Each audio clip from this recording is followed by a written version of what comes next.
یہ ہے ہماری افواج کا میرٹ، جہاں ایک یتیم جوائنٹ چیف اور حافظ قرآن آرمی چیف بن گیا۔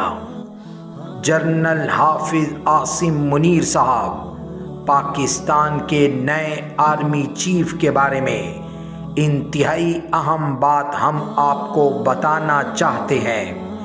جنرل حافظ عاصم منیر صاحب حافظ قرآن ہیں۔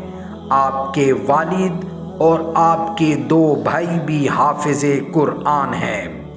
آپ پاکستان کے پہلے آرمی چیف ہیں جن میں یہ خصوصیات ہیں جو آپ سے پہلے کسی بھی آرمی چیف میں نہیں تھی۔ نمبر 1، آپ حافظ قرآن۔ نمبر 2، اعزازی شمشیر۔ نمبر 3، خفیہ ادارے کے سربراہ۔ Number 4، quarter master general. اور اس کے ساتھ ہم آپ کو جوائنٹ چیف کے بارے میں بھی بتاتے ہیں۔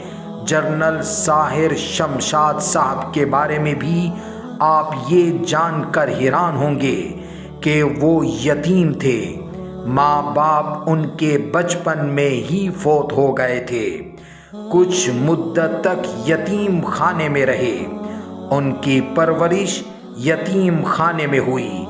ایک یتیم اتنی محنت کر کے یہاں تک پہنچا ہے، اور آپ نہایت خوش اخلاق انسان ہیں۔ ہم آپ دونوں کے لیے دعا گو ہیں کہ اللہ تعالی آپ دونوں کے ذریعے ہمارے پیارے ملک پاکستان کو ترقی نصیب فرمائے اور پاکستان کو دین کا گہوارہ بنائے اور ملک کے حالات کو درست فرمائے۔ آمین۔